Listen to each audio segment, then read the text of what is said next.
with Mrs. Shano. Today I was thinking about the elements of art and principles of design, which are right back here. And I was thinking about how I would really love to make a drawing today that uses movement or the feeling of movement. And I want to think about warm and cool colors in our drawing today. So we're going to be using line, of course, to make our drawing, shape, lots of color. We're going to think of lots of color. We're going to be using texture. We're going to be thinking about space. We're going to be using positive and negative space, meaning stuff letters up front and the empty space around it. And yeah, lots of movement. We might talk about a little bit of balance too, some asymmetrical balance. I don't want this perfectly symmetrical, exactly mirror image right down the middle kind of art today. We're going to be drawing some koi fish, which are beautiful, beautiful Japanese fish that you might see in a garden sometimes that are just, there's such a variety of color and pattern on them. They show such good movement as they swim with their fins fanning out around them. And as you can see, most koi fish are warm colors, reds, oranges, and yellows. And then we'll have cool colors in the background for the water, some blues, purples, maybe greens for lily pads.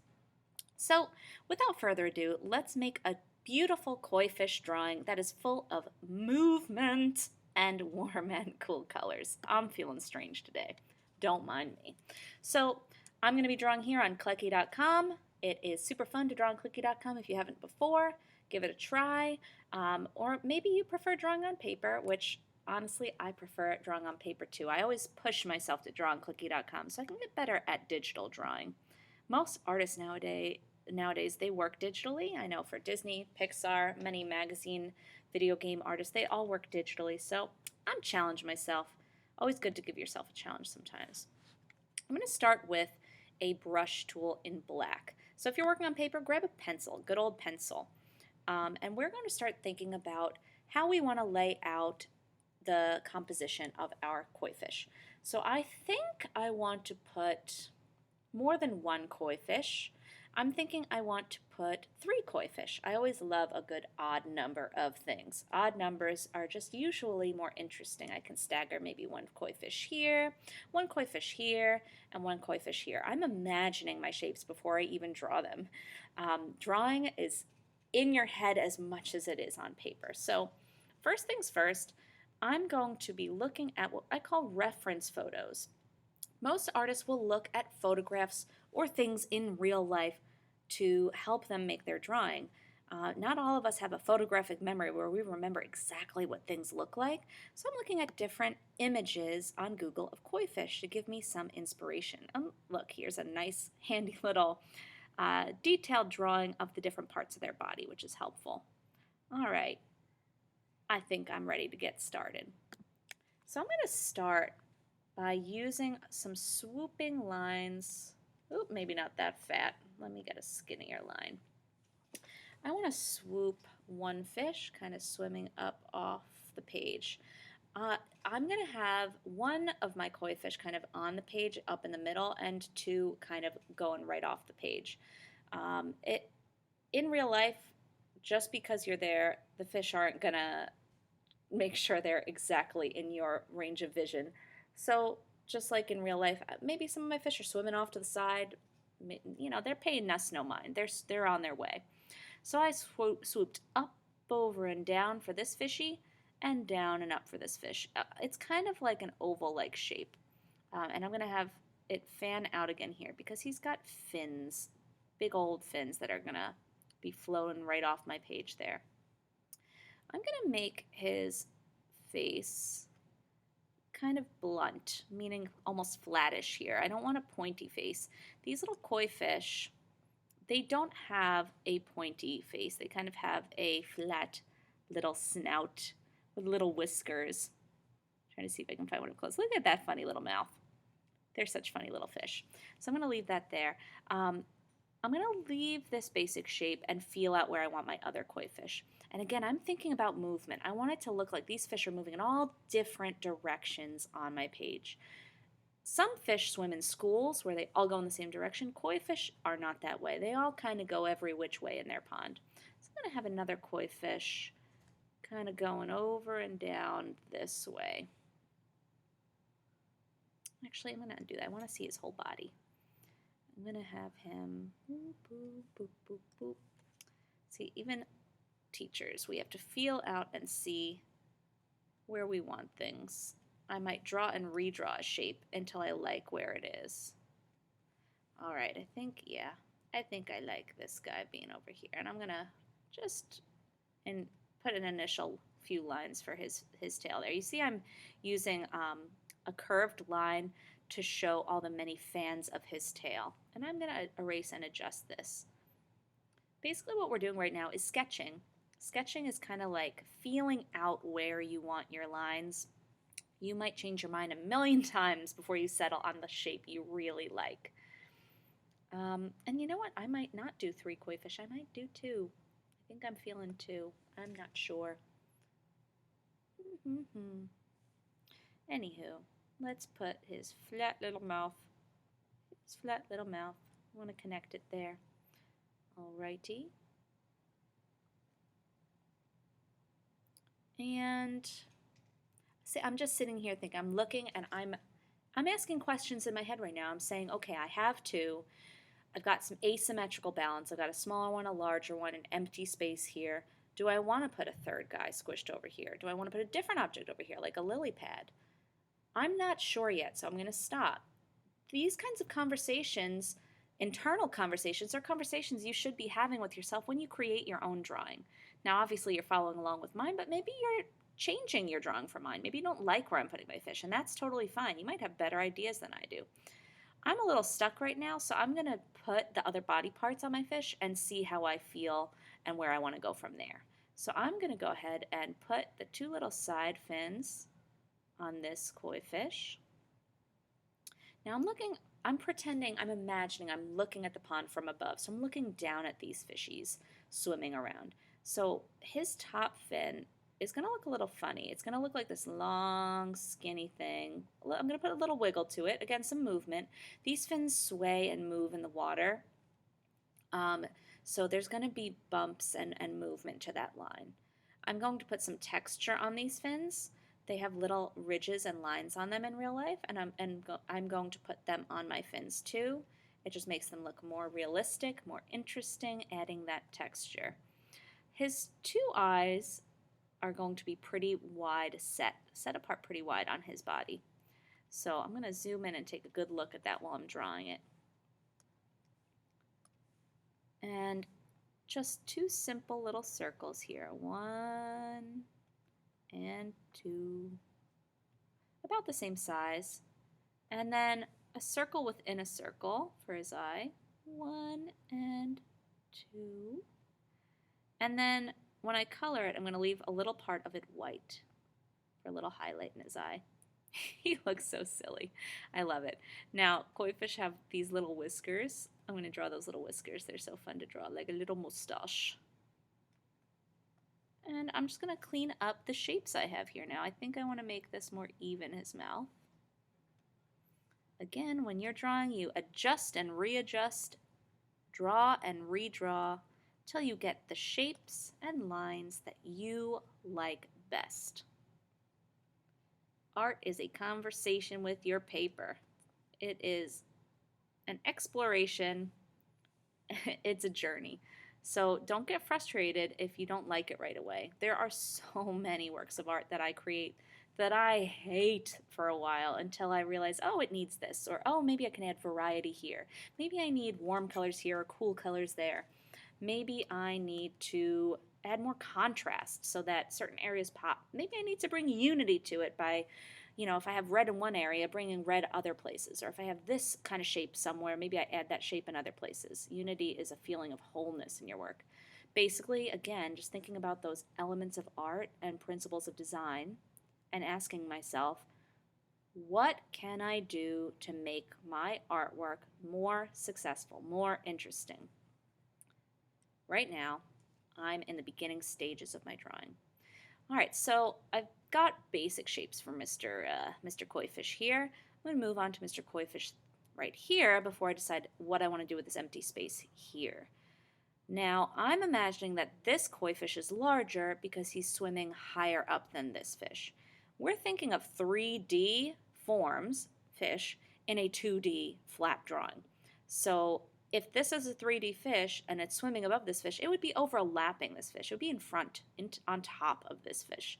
So when I put this guy's fin, I'm going to draw it right on top of this guy, and I'll be erasing some lines where they overlap.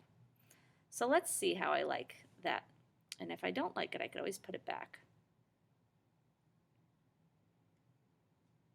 I think I like it. I think I might even overlap him more. Let's redraw that. And again, I'm making moving lines. I'm showing movement by making those lines nice and wavy. Swoosh.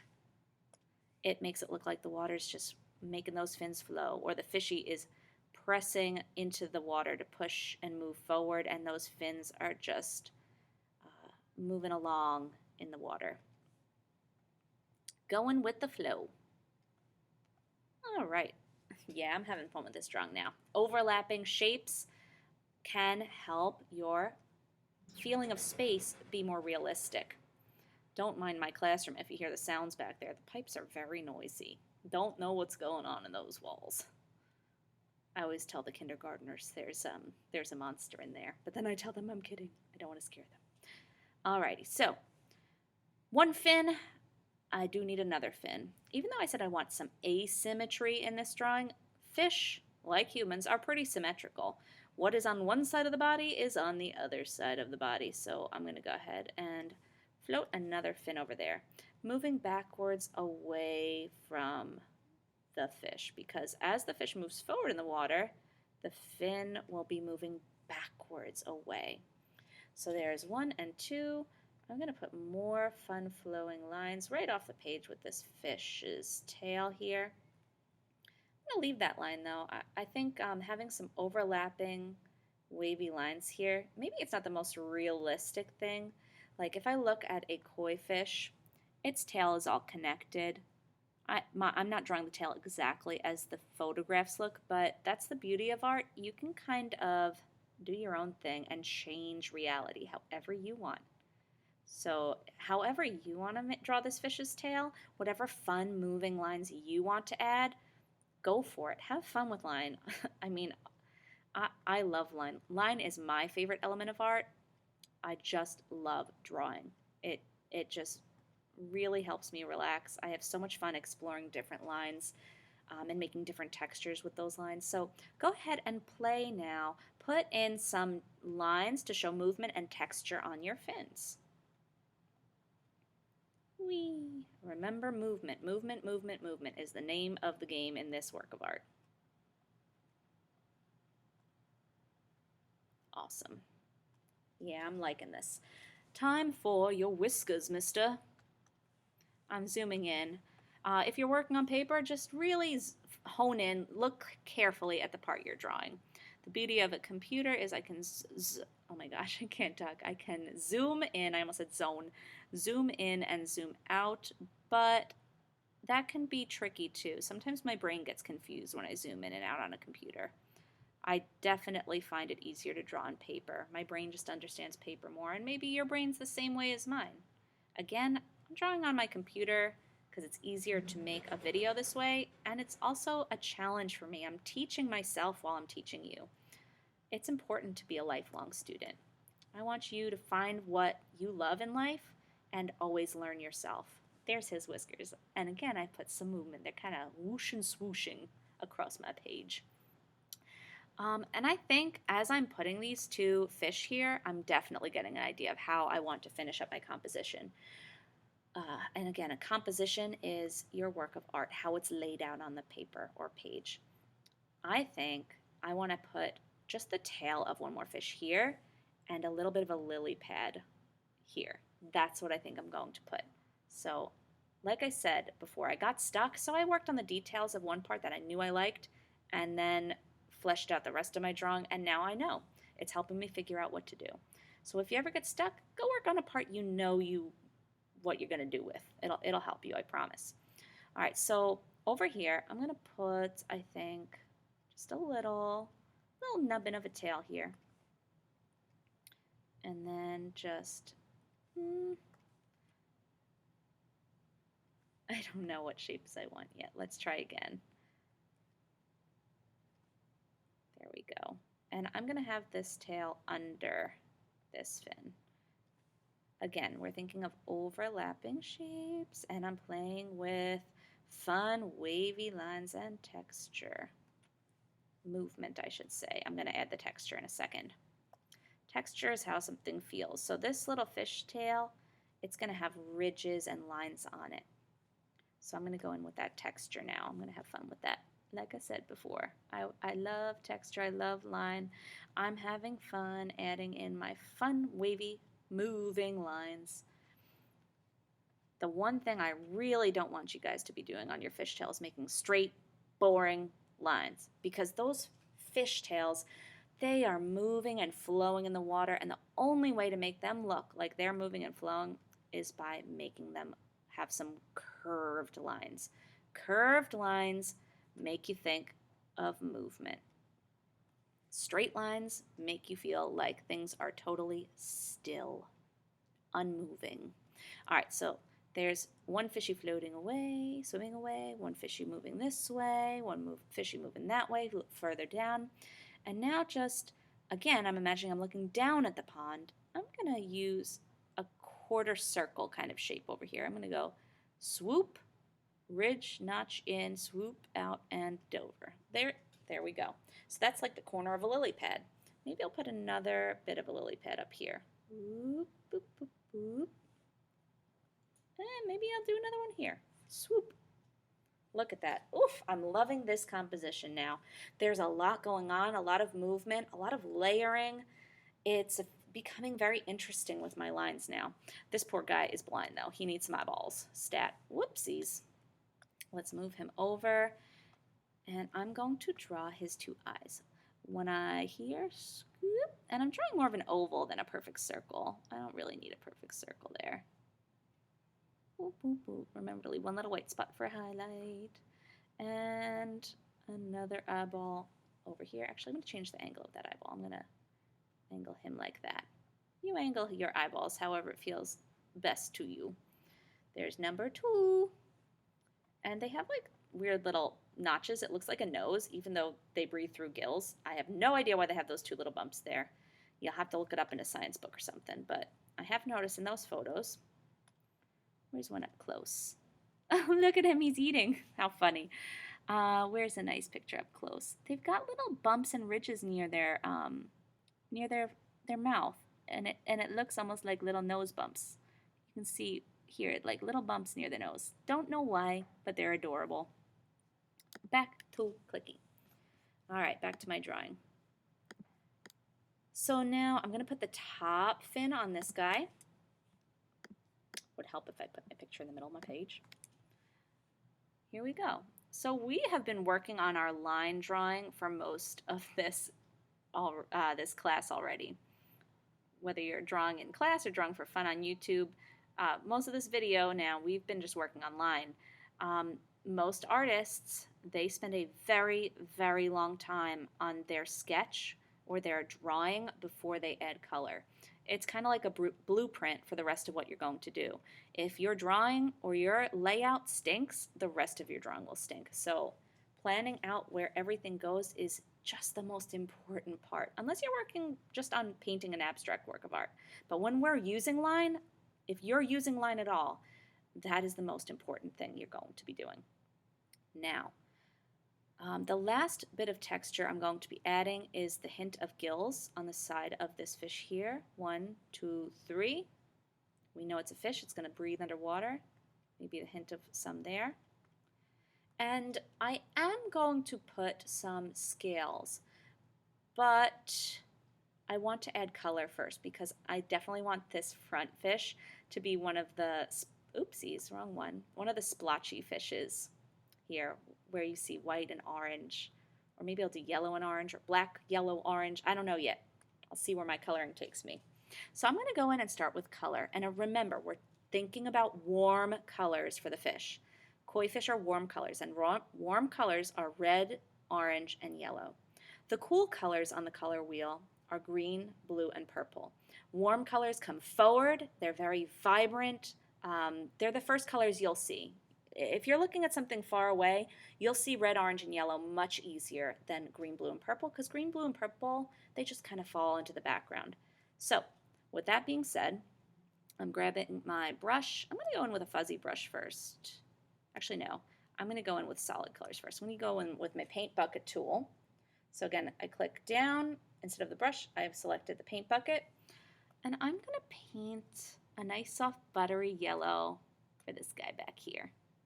And I'll make his fins slightly more pigmented. More pigmented means the color is richer. There's less white, there's less black. It's not a tint or a shade. It's just more of a true tone yellow. More color to it. All right, I might add in more colors later, but I'm going to leave him be. This guy over here, I'm going to make him a little more orange. Like I said, I'm going to have a lot of fun coloring the middle guy. He's going to be the star of my art piece here. I think even more orange than that. I want an orangey orange, but not the brightest of red oranges. Alrighty, so I've got my orange, I've got my yellow. Time for you, sir. All right, I'm going to start by picking a really vibrant red orange. Maybe even a little more red orange. Love it. Okay. I'm going to put some red orange on certain parts of him. Actually, maybe I'll start with red orange. No, I won't, because if you're working on paper, you can't work dark colors to light colors. You'll have to work light colors to dark colors. So I'm going to start with a yellow. And I'm going to use a fuzzy brush to lay on some color. Now, if you're working with crayons or markers, you're just going to, go ahead and start putting on some color in the areas you want. Now, I'm thinking of him as a splotchy little fishy, so I'm going to put chunks of color in different places on his body. So I'm going to put a little bit of yellow here, but wherever I put yellow, I'm going to put it in other places too. He's not just going to have one spot of yellow. If you look at these koi fish, whatever color they have on their body, there's multiple spots of it throughout their bodies. Like this guy, he's got yellow, yellow, yellow, yellow, orange, red, orange, red, orange, red, orange, red. So think about repeating that color throughout your koi fish's body, however you're designing and decorating their scales.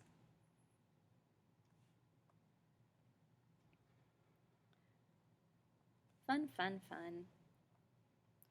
And like I said, I will put some scale texture on him at the end, but I don't want to ruin my drawing by putting all this color on top. And I want to color it the way you might if you're working on paper, just in case. I don't want anyone to be like, Mrs. Shano, I can't draw like you are on Clicky. I'm going to put some yellow on his fin. Super fun. Warm colors. Layering those warm colors. Red, orange, and yellow. And I know you might still be working on your drawing at this point. You might be ahead of me at this point. Listen, all of us artists, we work at different paces. Work at the pace that is most comfortable for you. Don't ever feel like you need to rush. Good art takes time. If you work a lot slower than me, more power to you, because some of the most famous artists in the world would take months on some of their works of art. So don't feel like you're doing anything wrong if you're taking a long time to do your work.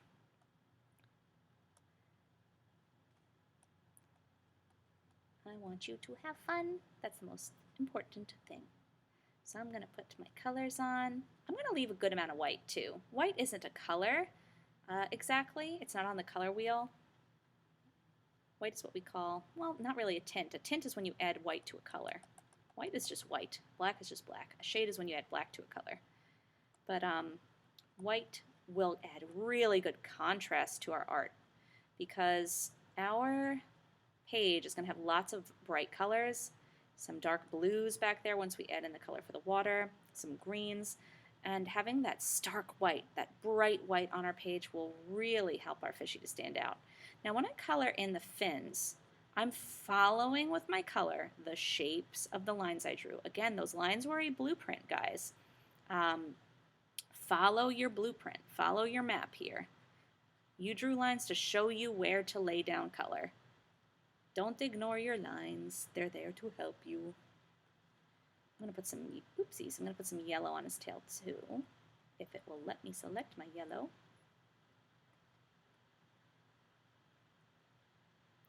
Super fun.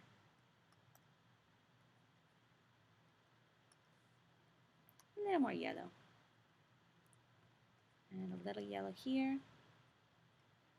Now I'm rushing through my drawing at this point because I have a class coming in soon. But man, I could work on this for a long time, adding in layers and layers of color. And you know what? I don't think I even need the texture of the scales at this point. I think this looks fish-like enough. I don't think I need scales. I put a few little yellow dots here to look as if light was shining off of scales, and I'll do the same thing over here. I'm just going to put a few little orange dots. Grab a crayon, marker, clicky marker, whatever you're working with. Just put a few little hints of scales, that texture on your fish. Lily pads. I'm going to pull a nice medium green and a color in my lily pads a few different greens, slightly different for some variety. Remember, variety is different kinds of things, different colors, different shapes, different lines. It just adds interest to your work. And now we're, again, the background's all cool colors. So I've got green, which is a cool color, and I'm going to go in with some blue for my background. Obviously, if you're using crayons, markers, pencils, crayons, yeah, I already said crayons, losing my mind. If you're using paper, it's going to take you a long time to color this in. You can't just color it like that, just like I did. Take your time. But I just want to show you the dealio there. All right, I'm going to grab a bluish purple. And I'm going to use my brush tool now. I want to show movement of the water. Now this is the tricky part. I mean, it's not tricky, but you can easily make a mistake here. So I want you to think before you put some ripples. I want it to look as if these fish are swimming through the water's disturbed, little ripples are floating about, and some of those ripples should be on top of my fish because these fish are under the water. I'm actually going to get a slightly bluer purple. Love it. Okay. I'm going to go ahead and think about, okay, maybe this lily pad was bumped. How would the ripples move away from that lily pad?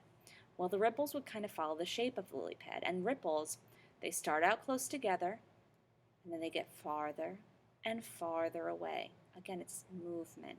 So I'm going to go through, I need a deeper opacity.